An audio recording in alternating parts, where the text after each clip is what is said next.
kembali lagi bersama gue Rido.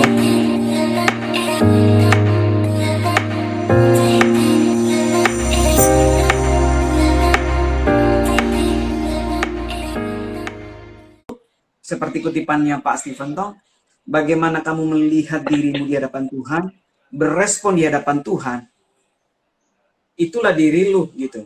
Nah, apa yang membuat lu melihat diri lu dengan benar di hadapan Tuhan, itu tergantung dari bagaimana kamu memiliki hubungan dengan Tuhan, mempelajari Alkitab. Nah, jadi itu jangan kita dikotomi lagi soal percuma banyak tahu tentang Alkitab, tapi kelakuannya begitu. Nah, mari kita ini menganggap sesuatu yang utuh. Bahwa pengetahuan dengan tindakan itu harus seperti Yakobus bilang, kalau cuman iman tanpa perbuatan itu mati. Nah, lu boleh lanjutkan. Kira-kira apa lagi yang lu pengen bahas berkaitan dengan identitas kita sebagai orang Kristen dari perspektif Alkitab tentunya ya. Kita nggak bisa milih, dan kalau gue lihat memang kita nggak bisa untuk menghindari kita hidup di dalam sebuah kultur yang sangat dualistis gitu ya, memisahkan ini dan itu gitu ya, seakan-akan bahkan perasaan dan pikiran itu sering dipisahkan. Nah, di sini harusnya kita melihat ini secara utuh. Gairah itu ketika kita itu berpikir dan berperasaan, itu dua hal itu menyatu ya, dan menghasilkan sebuah gairah, sesuatu yang kita inginkan, baik dari hati maupun dari pikiran kita. Karena kau nggak mau bilang bahwa ketika kita mengkritisi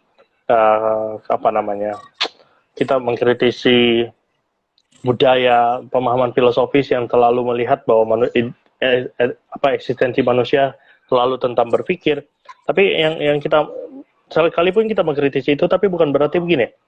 Ini mungkin perlu dijelaskan. Ya, kalau teman-teman mau lihat dari yang sebelumnya lebih lengkap, kita di live sebelumnya udah dibahas. Jadi nanti kita taruh di YouTube, bro. Ya, nanti kita taruh di YouTube Rido Daily Faith. Jadi kalau misalnya teman-teman yang terlewatkan tentang pembahasan kita udah bahas jauh banget gitu. Yeah. Dan nanti kita akan taruh di YouTube. Jadi teman-teman bisa nonton di sana selengkapnya. Biar pemikiran apa yang ditangkap juga utuh ya. Ya. Kita bukan mengajukan bahwa kalau di sini bukan mengajukan bahwa ya sudah cukup kita berperasaan, cukup mengasihi. Enggak.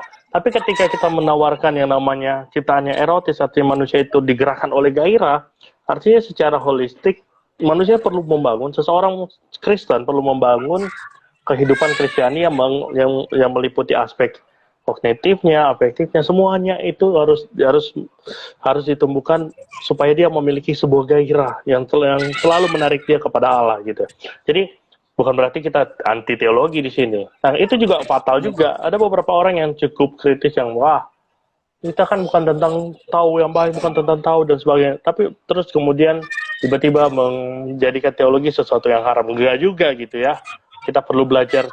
Karena kalau kita menggairahkan sesuatu, kita mau tidak mau pasti akan mau terus belajar tentang itu, mau mengenal, dan bahkan kita memikirkan itu, merasakan, mau semakin dan terus bergerak ke arah apa yang kita gairahkan itu. Jadi balik lagi ketika kita bicara tentang discipleship di dalam gereja, itu perlu dibahas lagi bahwa discipleship harus dilihat secara utuh. Karena beberapa pemahaman melihat discipleship, dan tadi discipleship hanya sebatas baca firman, akhirnya semuanya jadi ahli Taurat gitu ya, tanpa pernah memiliki sebuah kedalaman, tidak memiliki sebuah kedalaman relasi dengan Allah. Artinya tidak ada gairahnya di situ. Tapi juga bukan serta-merta discipleship itu lalu bicara tentang yang disaksikan semuanya tentang kesaksian gitu ya dan sebagainya. Enggak. Tapi di sini dengan kita melihat diri kita sebagai ciptaan erotis, harusnya ada keseimbangan antara yang eksternal di luar kita dan apa yang ada di dalam kita, pikiran kita maupun perasaan kita gitu.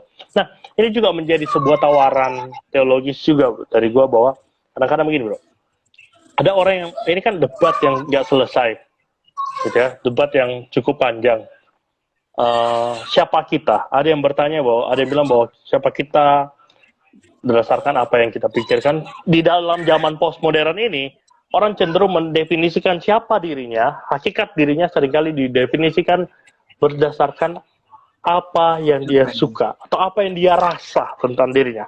Makanya kan jangan heran ketika LGBTI misalnya gitu ya disahkan. Mohon maaf, bukan berarti gue mendiskreditkan LGBTI dan sebagainya, tapi ini contoh kasus saja. Kenapa? Karena orang seringkali bilang karena dia merasa di dalam dirinya, internalnya bahwa misalnya seorang laki-laki, saya ini perempuan. Itu kan perasaan dia ya. Tapi kalau dia bandingkan dengan apa yang dia pikirkan secara logika, secara biologis, wah, saya ini laki-laki. Nah, ketika zaman postmodern atau kita juga bisa sebut ini zaman post-truth ya, itu orang identifikasi dirinya berdasarkan apa yang dia rasakan dulu. Oh, gue perempuan, ya kan? Kenapa itu menjadi Kenapa memilih itu? Karena ini feeling thing, ekstrim sebelah ya, bukan thinking thing nih. Ini feeling thing. Ya, ini feeling thingism. Jadi ini orang yang menentukan dirinya dari feelingnya. Yang tadi kan kita sudah bahas panjang tentang yang menentukan diri dari pemikiran gitu ya. Padahal yang terjadi banyak sekali tahu yang baik tapi tetap melakukan yang tidak baik. Nah, yang feeling thing ini membuat kita seringkali, dan itu fenomena sekarang. Anak-anak muda sekarang seringkali mendefinisikan dirinya dari apa yang dia rasa benar, apa yang dia. Jadi semuanya serba karena preference semuanya. Bukan karena kebenaran yang dipahami, tapi karena sesuatu yang dia rasakan. Nah, itu ekstrim. Nah, makanya kita menawarkan sebenarnya ini sebuah tawaran teologis juga bahwa manusia itu adalah ciptaannya erotis, artinya yang digerakkan oleh gairah. Gairah itu meliputi pemikiran yang harusnya ada di dalam pemikiran juga dan juga perasaan. Artinya dua aspek ini sangat penting. Ya, jadi membangun identitas kita sebagai seorang Kristen sebagai pribadi yang digerakkan oleh gairah itu, bukan lagi berdasarkan satu aspek, yaitu feeling atau thinking. Karena thinking kan buktinya sudah banyak yang fatal lah. So Paulus sudah menggambarkan fatalnya Adam dan Hawa juga fatal, tumbuh di dalam lingkungan yang sangat baik, tahu yang baik, gitu ya, bahwa jangan makan buah itu yang baik. Namun karena kegairahannya ingin menjadi seperti Allah, malah mengikuti gairah, bukan apa yang dia ketahui sebagai sesuatu yang baik. Nah, itu kan banyak contoh kefatalan. Tapi juga yang feeling juga nggak salah, nggak kalah fatal juga. Ya, mendefinisikan diri dari apa yang dia rasa. Jangan heran anak muda zaman sekarang ketika kita bicara teguran, dia akan bicara bahwa saya tidak ditentukan oleh lingkungan saya. Ya, saya tidak ditentukan oleh segala macam gitu ya. Jadi berusaha menjadi dirinya sendiri dari dalam dirinya tanpa bisa mendengar lagi. Akan eksternal itu, pengaruh eksternal itu sebagai sesuatu yang tidak penting. Ya nggak sih? Jadi segala input itu sebagai sesuatu yang nggak penting. Yang penting apa yang di dalamnya. Nah, itu kan ekstrim juga jadinya. Nah, itu yang perlu dibangun. Itu menjadi tugas gereja juga zaman sekarang, bahwa gereja menghadirkan sebuah konsep pemuridan yang utuh. Dan tidak lagi mendikotomisasi pikiran maupun perasaan, tapi senantiasa menggerakkan baik secara nalar, baik secara rasa, supaya seorang Kristen itu menjadi seorang yang erotis. Erotis dalam arti yang bukan dalam arti orang yang digerakkan oleh gairah gitu loh. Bukan berarti porno dan sebagainya. Kita udah jelaskan itu. Itu bukan bicara tentang pornografi di sini ya. Kali lagi itu bahaya soalnya. Kalau yang baru muncul mungkin bisa salah tangkap itu. Iya, jadi kalau teman-teman baca postingan gue ada kata erotis di situ ya. Jadi kita berbicara kata erotis, kita udah jelaskan dari belakang kata erotis itu seperti apa, penggunaannya itu dalam Alkitab itu seperti apa, bahkan banyak contoh yang dikasih Bro Vinky, bagaimana arti kata itu sendiri dan bagaimana penggunaan kata itu ya, penggunaan kata itu, makna kata itu ketika dia dilekatkan kepada sesuatu dan pada zaman itu seperti apa artinya. Nah, itu sudah dijelaskan. Nah, memang betul sekarang ini banyak orang yang kalau gue bilang ya, tadi Bro Vinky udah singgung, itu sangat bergantung pada apa yang ada di dalam internalnya dia. dalam dirinya dia. Apa yang dia pikirkan tentang dirinya, itulah yang paling benar gitu ya. Itu yang paling benar. Sehingga dia tidak memberikan ruang kepada apa ya, konsep-konsep yang baru yang datang, mungkin yang diajarkan gereja, ada di dalam komunitas dan segala macam. Sehingga orang itu menjadi anti nasihat, menjadi orang yang gampang kepahitan, gampang menolak apa yang diajarkan orang lain. Nah, ini bahaya sekali bagi kita sebagai orang-orang muda, ketika kita tidak lagi memiliki apa ya? Kalau dulu kalau nggak salah dosen gua Pak Andre Imam ya, Pak Ain ya, dia bilang gini, kalau kamu ingin menjadi seorang yang besar dan yang terpelajar, dia bilang, berikan ruang paling sedikit, dia bilang, paling enggak berikan ruang itu 10% untuk menerima hal-hal yang baru, pemikiran-pemikiran yang baru, dan kamu olah, dan itu akan menjadi pedoman buat kamu untuk melihat bagaimana dunia sekitarmu, masa depanmu, dan bagaimana Tuhan di dalam pandanganmu gitu. Bagaimana kamu melihat Tuhan gitu. Nah, jadi bagi teman-teman yang sudah ikut dari yang pertama dan kedua mungkin lebih paham. Bagi yang kedua ini, live yang kedua ini, kita perlu melihat bahwa iman itu bukan soal berpikir saja, bukan soal bernalar. Iman itu adalah soal bernalar dan berperasaan. Bukan hanya soal, kita tahu kita beriman kepada Tuhan yang tak terbatas segala macam. Tapi tanpa kita punya rasa, punya feeling, nah itu akan jadi nggak balance. Nah ketika itu nggak balance, nah itu jadi kita akan mendikotomikan antara iman, rasa, dan yang lainnya. Nah kita akan kembali lagi kepada konsep pemikiran-pemikiran yang dulu. Kita bukan antinya filsafat ya. Bahkan Bro Vinky ini lulusannya itu Master Filsafat Teologi ya, Bro ya. Ya.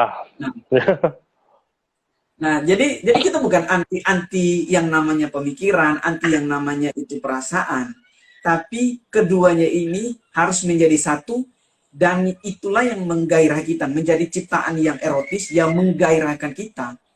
Dan gairah kita itu didorong oleh kalau kita bilang oleh Roh Kudus, agar gairah kita pun seperti asap yang diumpamakan Bro Vinky itu naiknya itu ke Tuhan. Sasarannya itu nyampe ke Tuhan. Nah, sehingga dalam gairah itu biarlah Tuhan berkenan untuk terhadap gairah kita gitu. Ya, Bro ya. Ya. Mungkin kita perlu lihat juga ini kan perjalanan panjang dari kita melihat apa yang kita alami, realitas yang sering kita hadapi hari-hari ini kan sebenarnya perjalanan panjang dari pemikiran-pemikiran yang dahulu muncul. Kita nggak bisa serta-merta bilang ini baru, karena nggak. Kalau kita gali, kita bersumber pada apa yang sama. Nah, kalau kita lihat, kita hidup di zaman postmodern ini kan kecenderungan orang mendefinisikan diri dengan pendapat pribadi itu kan sesuatu yang sesuatu yang muncul akibat dari jadi sebenarnya kalau kita lihat di zaman modern itu, modernisme itu adalah semua zaman yang bisa kita sebut sebagai zaman di mana kita bisa sebut thinking-thingism gitu ya. Jadi zaman di mana pemikiran itu nalar logis harus menjadi sesuatu yang utama. Nah, di zaman modern itu semua orang mendefinisikan di apa yang baik itu harus punya dasar kebenarannya. Sampai satu kali kalau gue tarik ke sini, gue sedikit berdongeng tentang sejarah pemikiran ya. Jadi sampai akhirnya muncul Friedrich Nietzsche gitu ya, Nietzsche bahas bahwa Nietzsche mengkritisi modern. Nggak perlu kita tahu yang kadang-kadang harus ada kebenaran yang tunggal, sehingga muncullah postmodern dan akhirnya sampai sekarang bergeser menjadi post-truth, di mana orang tidak lagi mendefinisikan yang benar dari pemikiran dia, bahwa pemikiran yang logis, nalar logis yang baik, sehingga ini benar nih. Nah, ketika orang lain bisa lebih benar, lebih masuk akal, lebih logis, dia punya alur logisnya lebih baik, ini lebih benar. Nah, Bukan begitu lagi. Tapi di zaman postmodern orang itu lebih mendefinisikan benar itu berdasarkan, atau zaman post-truth sekarang kita lebih mendefinisikan kebenaran itu berdasarkan apa yang dirasa benar. Bukan lagi tentang konsep pemikiran. Nah, kita sebagai kekristenan juga harus sadar zaman. Jangan sampai gereja terbuai di dalam arus ini dan gereja kembali lagi mendefinisikan misalnya peribadatan. Nah, ini terjadi juga di dalam gereja, di dalam discipleship. Kebenaran lebih lagi diidentifikasi sebagai apa namanya? Apa yang dirasa nyaman. Karena itu wujud gereja sudah tenggelam di dalam alur apa namanya? Postmodernisme. Gereja harus senantiasa punya kesadaran untuk menilai zaman. Yesus sendiri bilangkan ya, menilai zaman sekalipun konteksnya beda, tapi kita bisa tarik bagaimana kebijaksanaan kita. Jangan sampai juga kita kalau jangan sampai teman-teman baru habis dengar dari pembahasan kita dari awal sampai akhir, berarti pemikiran itu tidak penting. Bukan, kita mengkritisi pemahaman, kita kalau dalam bahasa Immanuel Kant ya, mengkritisi kritik rasio murni. Jadi seakan-akan kita dengan rasionalitas kita bisa tahu segala sesuatu. Itu yang kita kritisi. Dan bisa menjadi bajik. Bisa menjadi orang yang menjadi seorang Kristen yang baik hanya dengan tahu teologi, hanya dengan cukup tahu gitu. Tapi di sini kita mau tekankan bahwa harus secara utuh. Balik lagi, kata utuh ini harus secara utuh. Nah, makanya kan secara menyeluruh. Ya, di dalam discipleship Yesus kan ya, itu jelas sekali. Ketika murid-murid mengikuti Yesus itu bukan hanya pengajaran loh yang dipelajari, bukan hanya konsep bagaimana Yesus melihat, bagaimana worldview-nya Yesus dalam melihat realitas di sekitarnya, bukan hanya itu tentu ada, tapi dia juga melibatkan bagaimana Yesus, semua itu Yesus menjadi seorang yang vulnerable, yang rapuh, perasaan Yesus pun dicurahkan, sama-sama merengkuh kerapuhan gitu ya. Kalau bahasa SCT Jakarta itu merengkuh kerapuhan, temanya kita tahun lalu. Jadi ya sesuatu yang dirasakan bersama, bukan hanya sesuatu pengajaran yang diajarkan untuk dipikirkan, tapi berbagai beban yang Yesus juga berikan kepada para murid untuk menjadi beban bersama untuk dirasakan bersama. Nah, itu kan sesuatu yang utuh. Jadi balik lagi, kalau kita balik ke discipleship harus menciptakan seseorang Kristen menjadi seorang yang erotis, yang bergerak dengan gairahnya. Tinggal bagaimana gairah itu di-adjust lagi. Apakah gairahnya itu sudah betul-betul terarah kepada Sang Kristus, atau gairah itu masih belum. Makanya kan perlu latihan, perlu terus-menerus, perlu spiritual fitness ya. Jadi perlu fitness spiritual gitu, supaya kita semakin terbiasa dan gairah itu semakin menuntun kita. Karena gini, kutipan ini kita dari Martin Luther bilang bahwa whatever your heart clings to and confides in, that is really your God. Jadi apa yang betul-betul diinginkan oleh hati kita, apa yang membuat, apa yang kita pegang sebagai kebenaran dan kita inginkan betul-betul itulah yang sebenarnya adalah Allah kita. Nah, balik kepada itu, jadi artinya di dalam discipleship itu perlu terus diciptakan, bukan hanya menanamkan pemahaman tentang Sang Kristus, tapi juga menanamkan kecintaan kepada Kristus itu terus menerus lewat berbagai hal. Dan gue nggak bicara tentang metode di sini, ini bicara tentang konsep, karena metode itu sangat metode itu sangat dinamis gitu. Setiap orang akan perlu metode yang berbeda-beda. Kita nggak bisa buat bahwa metode yang satu pas kepada yang satu gitu ya.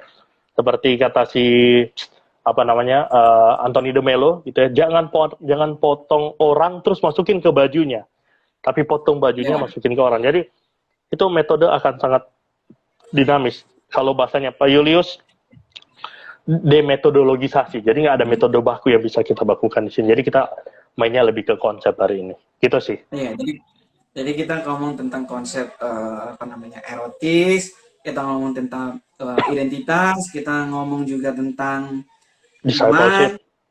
discipleship. Jadi kita juga ngomong discipleship itu nggak hanya cuman lu cuman ngajarin orang untuk tahu siapa Tuhan, tapi memiliki kecintaan kepada Tuhan, memiliki hasrat kepada Tuhan. Nah yang mungkin seperti Bro Vinky dan yang sudah menikah akan lebih mengerti soal hasrat itu.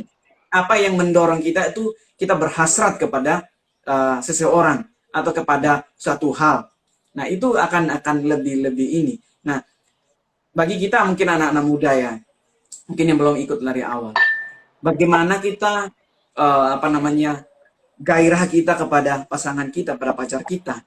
Itu penting banget membuat membuat seseorang itu apakah dia tetap setia, apakah dia tetap menjadi pribadi yang sebenarnya atau yang berpura-pura. Nah, kalau kita ingat ya, beberapa hari dalam beberapa bulan inilah ya, minggu ini banyak heboh tentang perselingkuhan dan segala macam di kalangan selebriti. Bahkan itu udah di mana-mana dari dulu berita-beritanya banyak yang begitu. Nah, itu kan tergantung hasrat seseorang. Nah, kalau dia udah nggak memiliki hasrat lagi kepada suaminya, nggak memiliki gairah lagi kepada suaminya dalam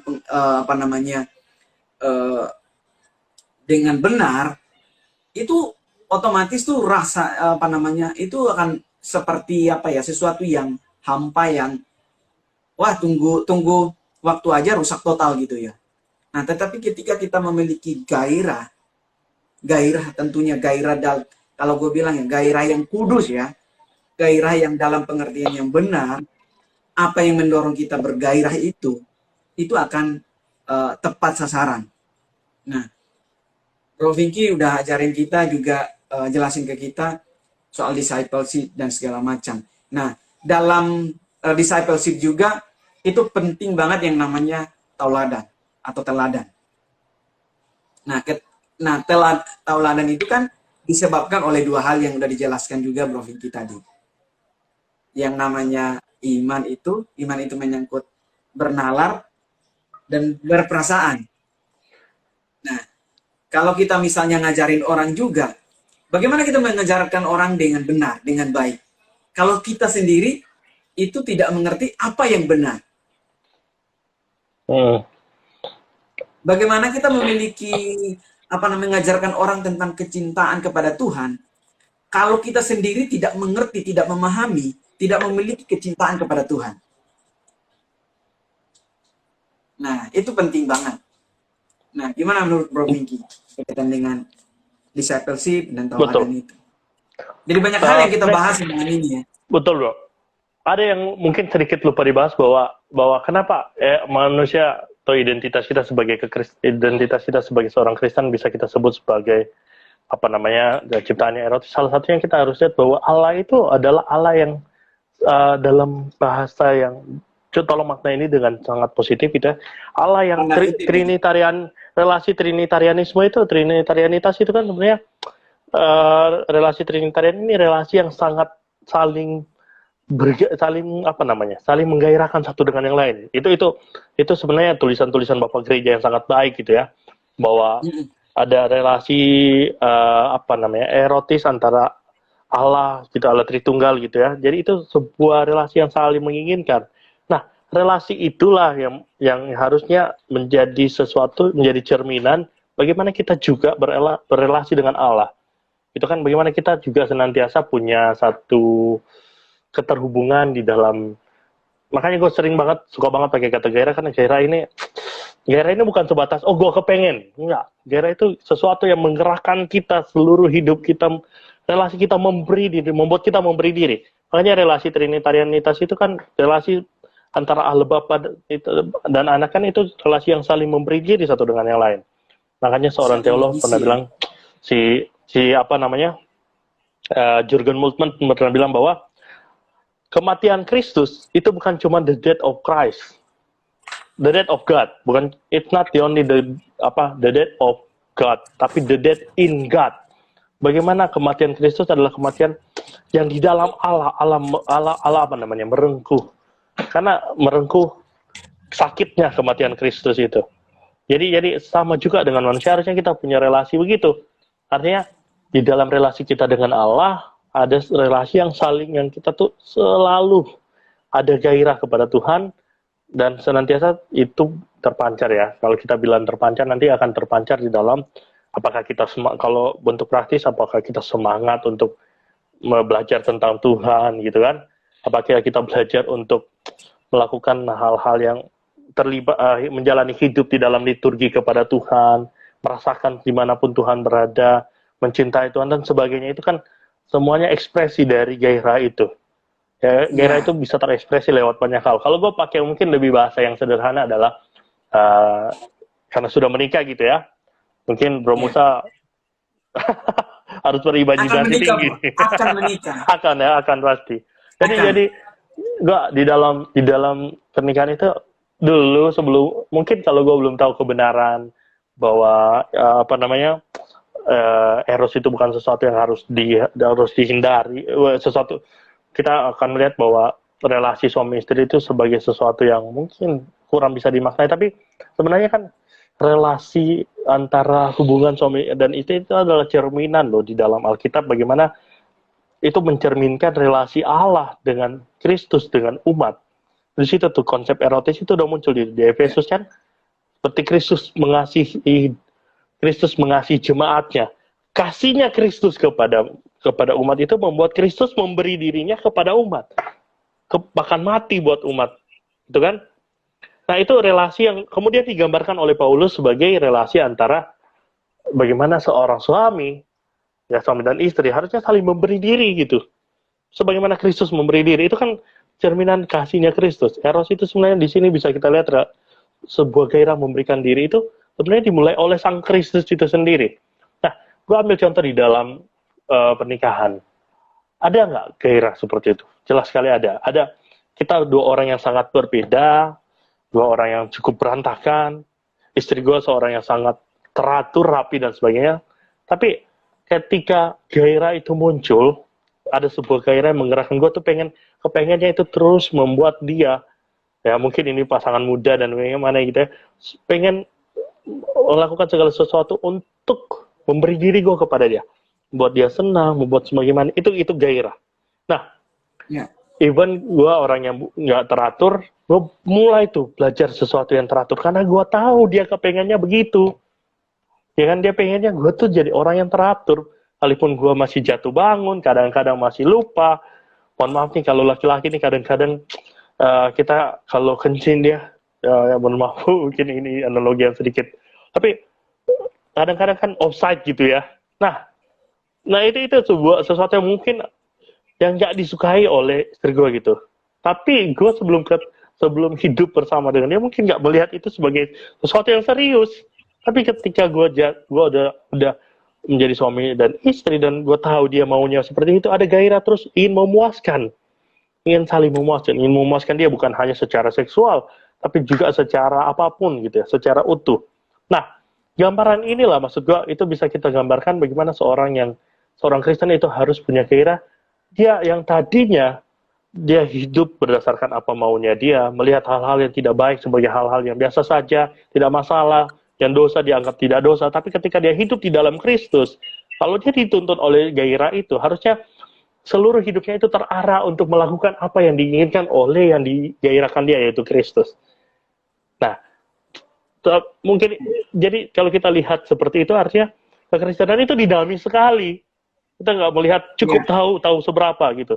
Tapi sesuatu yang terus-menerus, semakin banyak kita belajar firman Tuhan, makin kita tahu banyak. Nah, di sini pengetahuan berfungsi. Makin banyak kita tahu, kita dituntut, kalau kita bergairah, kita dituntut untuk semakin mau memuaskan itu, ya, karena kita memberi diri kepada Sang Kristus, maka kita dituntut, gairah itu menuntut kita untuk semakin memberi diri, mengarah untuk semakin, menggenapi, semakin memuaskan Sang Kristus itu. Gitu. Itu kalau dari Bro, ini ada pertanyaan nih dari. Oke. Ini ada pertanyaan nih gini. Ada dari drummer Noge namanya. Bagaimana penilaian Anda tentang perkembangan pose modern terhadap gereja masa kini?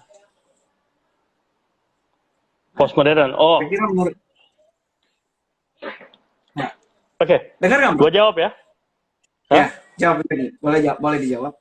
Gimana tadi pengaruh ya postmodern terhadap gereja masa kini? Ya, dia bilang gini, bagaimana penilaian Anda tentang perkembangan pose modern terhadap gereja masa kini?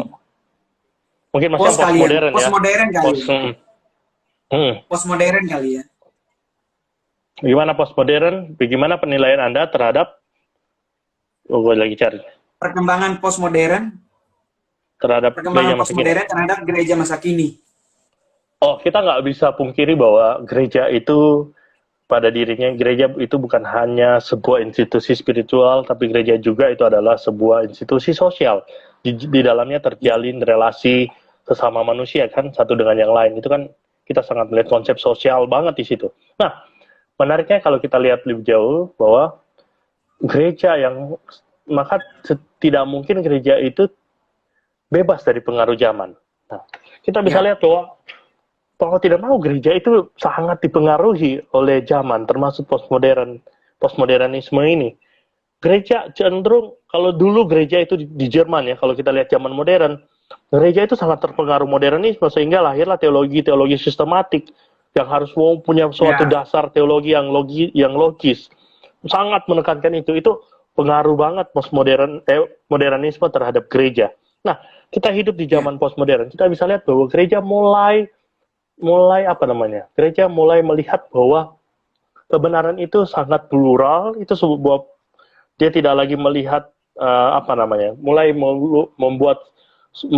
menilai kebenaran itu berdasarkan bagaimana dia membaca Alkitab gitu ya.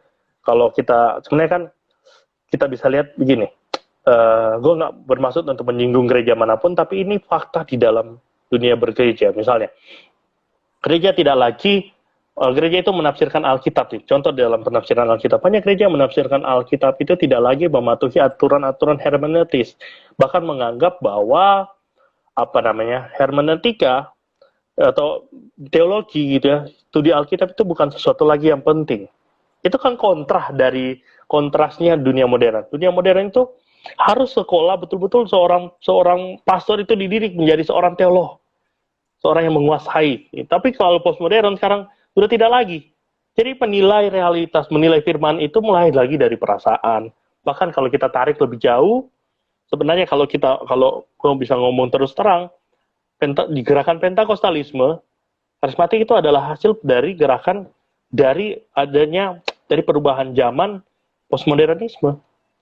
Karena gereja modern tidak akan seperti itu. Cuman memang ada sisi, bukan berarti negatif ya sepenuhnya, ada sisi yang gue sangat suka dari gerakan Pentakostalisme gitu ya. Ada yang banyak yang gue sangat suka. Tapi kita bisa lihat gini, salah satunya juga misalnya begini, penilaian terhadap konsep, kalau kita tarik jauh konsep hadirat Tuhan, itu sangat menurut gue itu sesuatu yang sangat postmodern. Dia menilainya sangat berdasarkan kenyamanannya dia gitu loh. Gue nyaman dengan, sebenarnya itu bicara musiknya nyaman, kalau kita bisa lihat secara psikologis musiknya nyaman segala macam, lalu dia mendefinisikan bahwa Tuhan ada di sini. Kalau musiknya mungkin berbeda membuat dia tidak nyaman, Tuhan tidak ada di sini. Itu kan itu sebenarnya postmo banget pemikiran seperti itu, pemahaman tentang hadirat Tuhan seperti itu. Padahal kalau kita balik lagi ke dalam pemahaman Alkitab, Allah itu ada di mana-mana. Karena segala sesuatu itu ada di dalam Allah. Itu kan sangat kontra dengan pemahaman biblikal yang sebetulnya. Nah, mungkin itu salah satu contoh yang bisa kita lihat. Intinya gereja itu mulai mendefinisikan dirinya, mulai mengajarkan kebenarannya berdasarkan apa yang dianggap benar. Bukan tidak lagi mematuhi aturan-aturan studi, bukan merasa bahwa gereja itu lebih kayak mengedepankan apa yang dia rasa dibandingkan apa yang dia pikir benar. Itu lebih apa yang dia rasa benar. Bukan lagi apa yang dia pelajari sebagai kebenaran, tapi apa yang dia pikir atau dia rasa benar. Itu kan perasaan semua. Iya. Itu sih bro. Ya, jadi ada teman kita yang nanya bagaimana perkembangan modern itu pengaruhnya sama gereja masa kini. Ya, itu kita nggak bisa pungkiri ya. Itu bahkan ya pakaian yang kita pakai di gereja itu salah satu perkembangan postmodern itu sendiri. Dunia modern itu yang mempengaruhi kita. Makanya kalau kita lihat ya, kenapa mesti ke mimbar itu mesti pakai jas? Nah, itu kan pengaruh yang budaya yang sudah berlangsung lama, makanya mempengaruhi kita. Salah satu contoh yang paling kita bisa lihat ya dalam masyarakat kita. dalam kehidupan kita sehari-hari sebagai orang Kristen juga. Kenapa sih orang-orang zaman sekarang, kita bukan anti yang namanya berpakaian mini ya, bukan, no. Tapi kita sekarang itu kita lagi menjelaskan tentang pengaruh postmodern itu terhadap kehidupan kita, bahkan terhadap gereja sendiri. Nah, kita lihat orang-orang Indonesia itu, apakah orang Indonesia itu memang berpakaian mini seperti saat ini yang kita lihat di tengah-tengah masyarakat kita? Kan enggak. Bahkan kalau kita lihat di dalam pengajaran Rasul Paulus ya, bahkan perempuan itu dilarang untuk berdiri di depan mimbar menjadi pengkhotbah, istilahnya begitu ya. Menjadi pemimpin dalam jemaat, bahkan di dalam kehidupan sehari-hari perempuan itu dilarang untuk berdandan itu berlebihan. Nah, itu pengaruh-pengaruh yang kita lihat sekarang itu, bahkan kita ini sebenarnya udah hidup di banyak hal yang dalam hidup kita, dalam bergereja kita, dalam kehidupan kita sebagai orang Kristen itu banyak dipengaruhi oleh pemikiran-pemikiran postmodern. Bahkan mungkin ya dalam memandang konsep tentang sebuah gereja yang ideal, bahkan banyak kita dipengaruhi oleh pemikiran-pemikiran postmodern saat ini. Nah, tapi bagaimana kita melihat itu sebagai sesuatu? Nah, apakah kita melihat itu sebagai sesuatu yang buruk? Nah, mari kita jangan lihat itu soal baik dan buruknya, tapi lihat gini, apa yang bisa kita lakukan, yang kita bisa lakukan dengan benar dan berkenan di hati Tuhan, betul-betul dari hati yang digairahkan oleh yang dijelaskan oleh Bro Vicky tadi. Bagaimana kita tetap mengabarkan Injil di zaman yang kalau kita bilang serba nggak pasti seperti saat ini, di zaman yang mengalami krisis identitas, krisis moral yang luar biasa. Nah, bagaimana kita hidup di zaman ini dan melakukan apa yang Tuhan inginkan dalam kehidupan kita. Nah, apa bro? Kira-kira yang lu mau tambahin terkait dengan pertanyaan? Salah satu yang mudah mungkin ya, yang pengen gue tambahin itu adalah mungkin hal-hal yang seringkali kita lihat lewat gitu ya. Ya, karena ada pertanyaan tentang postmodernisme, pengaruhnya terhadap gereja. Jadi kayak misalnya gini, tata cara, atau mungkin sebagian orang bilang liturgi. Sebenarnya liturgi itu kan bukan cuma liturgi tapi desain gereja itu sendiri. Misalnya gini, sebenarnya kenapa sih liturgi gereja mainstream itu sangat kaku, kesannya kaku? Sebenarnya kenapa? Karena di dalam liturgi itu, di balik liturgi itu ada teologinya. Atau nggak usah ke liturgi dulu deh. Kita bicara tentang desain ruangan di dalam gereja gereja mainstream. Gereja mainstream dulu nih. Gereja mainstream itu kenapa gereja Katolik dan gereja Lutheran itu di tengahnya itu selalu, kalau teman-teman masuk itu lihat bro, di tengahnya itu adalah meja ekaristi, meja perjamuan kudus gitu ya. Akan mereka menyebut itu ekaristi, meja ekaristi. Jadi sedangkan mimbar itu ada di samping. Di samping, kenapa begitu? Nah, kenapa? Karena pemahaman teologis daripada gereja Katolik itu, mereka memiliki sebuah pemahaman teologis yang sangat baik gitu ya, yang konstruktif, bahwa sentralitas dari kekristenan itu adalah kematian Kristus. Sehingga itu menjadi sentral mereka. Itu menjadi senternya dari ibadahnya orang Katolik, bahwa Ekaristi menghayati kembali kematian Kristus. Nah, bagaimana dengan gereja-gereja Calvin, gereja Reform? Cenderung gereja Reform itu suka mimbarnya gede-gede dan di tengah, itu kan?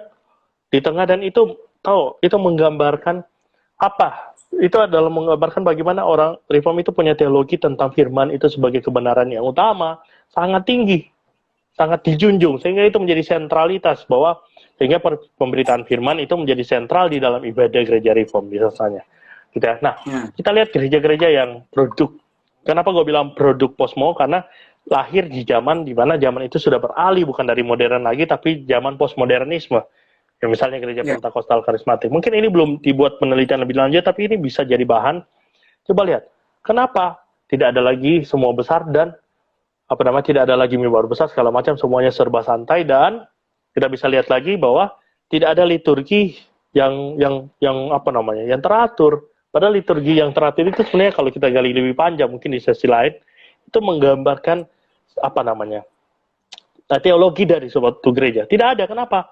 Karena sepertinya tidak dipahami bahwa liturgi sudah tidak dipahami dan mungkin tidak lagi ditempatkan bahwa teologi dari sebuah gereja itu penting. Yang penting selebrasi dan kita merasakan, kita nyaman dan sebagainya. Nah, itu yang ditekankan di dalam ibadah-ibadah. Iya. Ya, mungkin kita nanti akan bukunya si Bro Vinky ini kan boleh juga. Mungkin kita akan membahas dari bagaimana kita kan buku lo tentang reformasi liturgi ya. Yang fokusnya itu membahas membangun spiritualitas sehari-hari ya. Nanti kita akan bahas ya mungkin kita bilang nggak beda buku sih, tapi ya setidaknya kita membahas dari apa yang ada di bukunya Bro Vinky nanti. Nah, nanti video yang sebelum kita live ini juga nanti kita akan taruh di YouTube dan teman-teman bisa nonton ulang. Teman-teman, ini kita menawarkan sebuah konsep, bukan metode segala macam ya. Dan ini kita kita menganggap ini sesuatu yang sangat ideal. Tapi kita menawarkan bagaimana kita harus berpikir ulang. Gak hanya tentang satu hal. Jangan dikotomikan A dengan B dengan C gitu ya. Tapi mari melihat ini secara utuh, secara komprehensif. Bagaimana kita melihat diri kita, memandang Tuhan juga, dan bagaimana kita berespon sama Tuhan. Sehingga gairah yang kita punya itu adalah gairah yang mengarah kepada Kristus. Gairah yang terus mendorong kita itu untuk melakukan, kalau kata-kata yang sering dipakai orang sekarang ya, melakukan seperti untuk Tuhan, bukan untuk manusia. Nah, seperti untuk Tuhan itu kan tergantung dari apa yang menggairahkan kita. Ya, boleh Bro, lanjut Bro. Ya, jadi balik lagi ke tentang ciptaan erotis, karena kita diciptakan Tuhan sebagai ciptaan yang memiliki gairah kepada Tuhan, dan kepadanya juga, dan kepada kita juga Tuhan menaruh gairahnya gitu ya. Jadi yang kita mau tekankan di sini konsep itu, bagaimana teman-teman mungkin pelayanan di gereja atau mungkin dalam hidup sehari-hari, bagaimana kita membangun gairah itu, karena gairah itu perlu dilatih. Kalau orang Jawa bilang waiting tresno jalaran soko kulino gitu ya. Jadi karena cinta tumbuh karena terbiasa. Jadi itu bagus sekali, filosofi sekali, makanya jangan heran banyak orang Jawa yang jadi filsuf gitu ya, karena pemikiran Japanese itu sangat penuh dengan filsafat yang sangat baik gitu, filosofi yang sangat baik. Nah, jadi bagaimana konsepnya yang kita mau tekankan di sini, bagaimana kita membangun spiritualitas kita sehari-hari, menjadikan diri kita sebagai pribadi yang semakin bergairah kepada Allah. Tentu ini perlu dilatih. Metodenya gimana? Metodenya teman-teman itu tidak ada metode yang baku gitu ya, yang bisa kita bilang bahwa metode di saya pasti mutlak berlaku di Bro Musa. Enggak. Namanya perjalanan mengiring Tuhan itu sangat dinamis. Tidak ada metode baku yang dapat menguncinya. Jadi itu balik lagi bagaimana kita di dalam hubungan kita dengan Allah, tentu kita akan tahu apa yang membuat kita semakin mencintai Dia. Kita yang berefleksi sendiri, kita yang mulai bertanya kepada diri kita sendiri, apa sih yang buat saya semakin mencintai Tuhan? Hal-hal apa? Nah, itu yang nanti dengan kita berefleksi seperti itu, maka kita akan dituntun. Jadi kita berhasil untuk menuntun diri kita tentu dengan bantuan Roh Kudus gitu ya. Bukan dengan bantuan, tapi dengan kuasa Roh Kudus yang utama. Nah, jadi pertolongan Roh Kudus ya. Jadi kita mau tekankan itu, yang penting kita bergairah. Tentunya kalau kita sudah bilang bergairah kepada Tuhan, hati kita, pikiran kita, the whole life kita punya, semua hidup kita itu tertuju kepada Tuhan. Kita akan menjadi pribadi-pribadi yang memberi diri kepada Tuhan. Mungkin gue bisa, karena waktu sudah singkat, mungkin gue bisa kasih gambaran tentang kehidupan kekristenan di dalam sejarah juga. Ketika kita melihat di dalam sejarah gereja, bagaimana kekristenan itu, mereka itu habis-habisan dibantai. Mereka mengalami penderitaan yang sudah disaksikan oleh sejarah.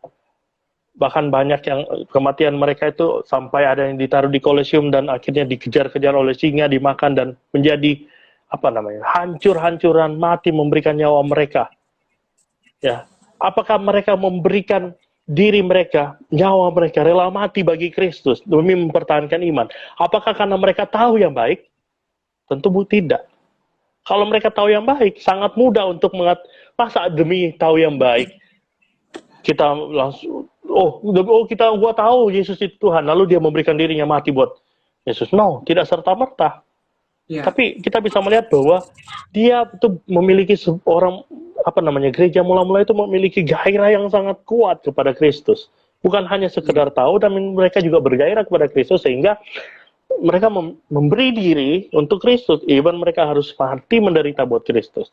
Nah, gairah itu kunci untuk kita akan rela melakukan apapun demi apa yang kita gairahkan. Bahkan seorang ateis pun, even dia mengatakan tidak ada Tuhan, namun sebetulnya dia punya sesuatu yang dia gairahkan, dan itu sebenarnya menjadi Tuhannya dia. Ujung-ujungnya apa? Apa yang kita gairahkan, itulah yang menjadi Allah kita. Kalau Kristus yang kita gairahkan, maka ia akan senantiasa menjadi Allah kita.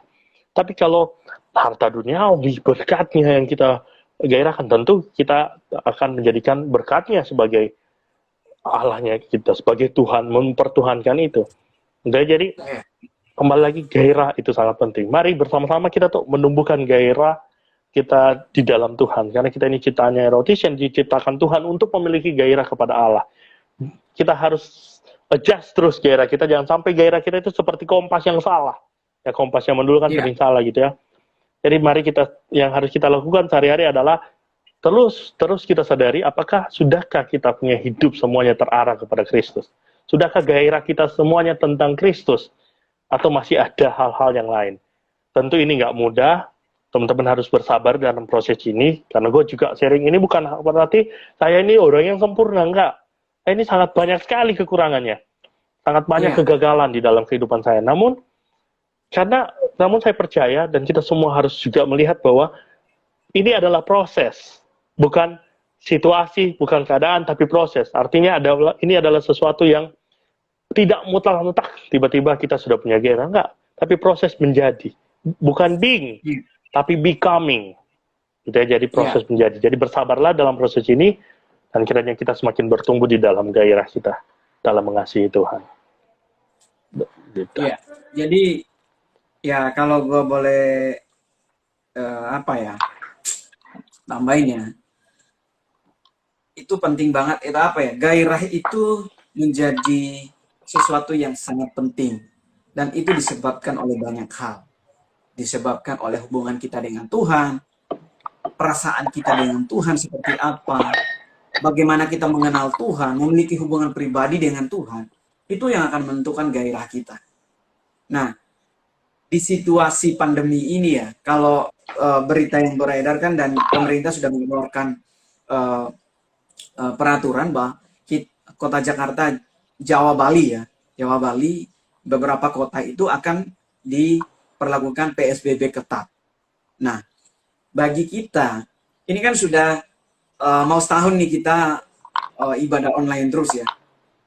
Mungkin ada yang ibadah offline. Nah, banyak dari gue lihat satu survei bahwa orang itu banyak kehilangan gairah ketika ibadah online, karena kita sudah memiliki pemahaman bahwa Tuhan tuh cuma hadir di gereja. Karena kita punya perasaan tuh kita bertemu Tuhan itu cuma di gereja. Nah, tadi Bro Vinci udah jelaskan panjang lebar tentang bagaimana kita punya pemahaman tentang Tuhan yang benar. Iman itu seperti apa? Iman itu bukan hanya sekedar pengetahuan. Hidup itu bukan hanya tentang berpikir, tapi berperasaan. Nah, itu yang akan membuat kita tuh memiliki gairah yang kuat kepada Tuhan, berhasrat kepada Tuhan. Hasrat kita tuh seperti apa kepada Tuhan. Nah, kita bukan kita tidak menawarkan metode di sini, karena Bro Vinci udah jelasin metode itu sangat dinamis, dan cara yang gue pakai, bagaimana gue bisa berhasrat sama Tuhan, bagaimana gue bisa berelasi dengan Tuhan, itu yang dengan dekat, dengan cara gue sendiri, itu beda dengan Bro Vinci. Dan teman-teman juga pasti punya cara berrelasi dengan Tuhan tuh dengan beda sekali. Tapi di sini kita penting banget punya yang namanya perasaan, rasa cinta sama Tuhan, gairah sama Tuhan. Dan penting banget kita sebagai orang Kristen itu memiliki pengetahuan yang menyeluruh. Bagaimana kita melihat Tuhan, melihat kehidupan kita. Nah, karena waktu kita akan berakhir. Nah, jadi gue thank you banget buat Bro Vicky. Nah, mungkin next kita akan membahas tentang reformasi liturgi. Ya Bro ya. Karena Bro Vicky ini sudah menulis tentang reformasi liturgis. Kita akan membahas itu. Dan video ini kita akan taruh di YouTube, Rido Daily Faith. Nanti teman-teman bisa klik link di bio saya nanti, di profile Instagram saya. Nah, jadi mari gue ajak kita memiliki hasrat, memiliki gairah sama Tuhan. Kita dalam kehidupan kita pun kita menjadi banyak orang lah, misalnya punya idola dan segala macam, itu banyak orang yang sampai merubah wajahnya itu agar sama dengan idolanya. Itu kan karena kecintaannya pada Tuhan, pada idolanya. Nah, kalau kita punya gairah sama Tuhan, semua hidup kita, semua apa yang kita punya, kita tidak menganggap itu sesuatu yang paling utama dalam kehidupan kita, tapi Tuhan yang paling utama dalam kehidupan kita. Ya nggak, Bro? Ya, itu thank you, Bro. Kurang lebih yang kita bisa bahas. Dan sekali lagi, kata erotis itu jangan ditafsirkan secara letterlah, supaya kita tidak terjebak dalam konsep yang salah. Untuk mengerti, kita udah menjelaskan itu jauh sebelum live kedua ini. Nah, teman-teman bisa saksikan videonya nanti. Gitu ya, Bro ya? Ya, thank you, Karena kita Bro. sudah di penghujung live, gue minta Bro Vicky untuk berdoa, untuk menutup berdoa? kita. Oke. Ya udah, mari kita berdoa. Kami bersyukur untuk cinta kasih-Mu yang senantiasa merengkuh kami di dalam Engkau, ya Allah, pemilik kehidupan kami. Terima kasih Kristus, karena kami boleh belajar hari ini, belajar mengenal, belajar melihat bahwa diri kami adalah ciptaan yang erotis, ciptaan yang senantiasa, yang kepadanya Engkau bergairah dan senantiasa memiliki gairah kepada Tuhan. Tuhan ajar hidup kami supaya kami senantiasa tergairahkan kepada Tuhan, supaya hidup kami senantiasa menjadi kehidupan yang memberi sepenuhnya kepada Engkau, supaya Engkau senantiasa menjadi yang utama di dalam seluruh kehidupan kami. Tuhan, kami tahu ini proses yang panjang, perjalanan yang panjang, namun kami percaya di dalam Engkau dan bersama dengan Engkau, itu semua dapat terjadi, karena Roh Kudus-Mu yang memampukan setiap kami. Terima kasih Tuhan, kami berdoa dan mengucap syukur, menyerahkan seluruh kehidupan kami, Bro Musa dan seluruh teman-teman yang ada ke dalam lindungan kasih-Mu Tuhan. Terengkulah kami senantiasa di dalam pelukan cinta-Mu Tuhan. Di dalam nama Yesus kami berdoa dan bersyukur. Amin. Amin. Thank you Bro Vicky, thank you teman-teman yang sudah ikut live dari yang pertama, yang kedua, thank you banget. Dan jangan lupa kalau lu merasa terberkati, berkat Tuhan, gue punya kata-kata, berkat Tuhan jangan disimpan sendiri, bagikan ke teman-teman agar kita semua sama-sama bertumbuh. Oke? Thank you Bro. Thank you Bro. Oke, God bless you ya. Thank you semuanya, Tuhan memberkati, makin bertumbuh dan bergairah di dalam Kristus. Amin.